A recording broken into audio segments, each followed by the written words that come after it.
Salam guys yang terkasih di dalam Tuhan Yesus Kristus. Salam jumpa kembali dengan sumber artikel media Rohani Parakletos.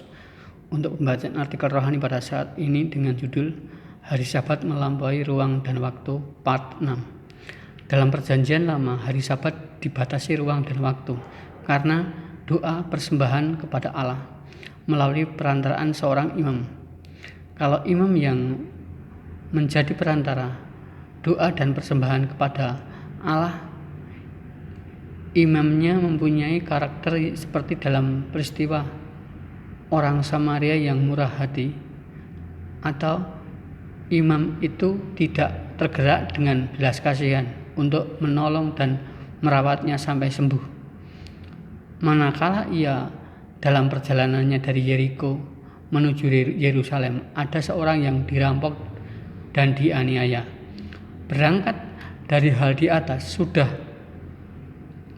bisa dijadikan alat untuk mengindikasikan dan menilai bahwa kalau hari Sabat itu dipahami dengan dimensi manusia yang penuh dengan dosa, maka persembahan doa dan peribadatan pada hari Sabat yang palsu dan penuh dengan kepura-puraan, ibadah yang sejati dan yang berkenan kepada Allah. Hanya itu, saudara-saudara, demi kemurahan Allah aku menasihatkan kepadamu supaya kamu mempersembahkan tubuhmu sebagai persembahan yang hidup dan yang kudus dan yang berkenan kepada Allah. Itu adalah ibadahmu yang sejati. Janganlah kamu menjadi serupa dengan dunia ini, tetapi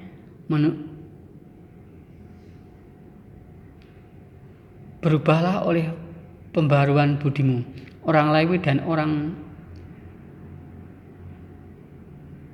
seorang imam yang berjalan dari Yerusalem menuju Yeriko, tetapi mereka tidak punya rasa belas kasihan terhadap seorang yang sedang mengalami perampokan dan penganiayaan, dapat dikategorikan sebagai seorang yang serupa dengan dunia, padahal ibadah kepadanya dengan memuji, memuliakan dan berdoa adalah melakukan pembaharuan budi. Yesus berkata bahwa kedatangannya bukan untuk meniadakan hukum Taurat, tetapi menggenapinya. Hari Sabat yang dibatasi dengan ruang dan waktu dalam perjanjian lama itu mampu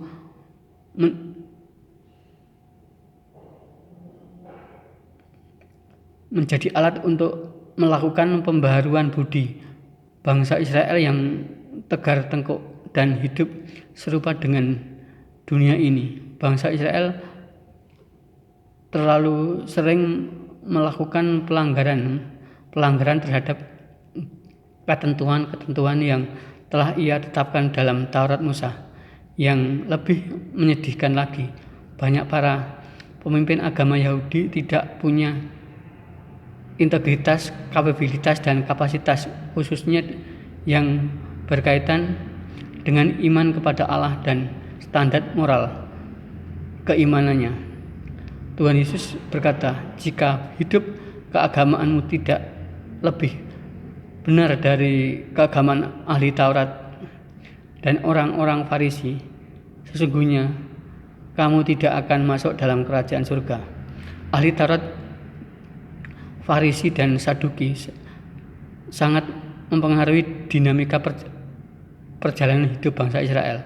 Mereka yang seharusnya mempunyai pengalaman spiritual yang tinggi bahwa kepada kedewasaan, iman dan standar moral yang tinggi pula, dan seharusnya bisa menjadi teladan dan soko guru di dalam berkehidupan iman kepada Allah, Abraham, Ishak dan Yakub.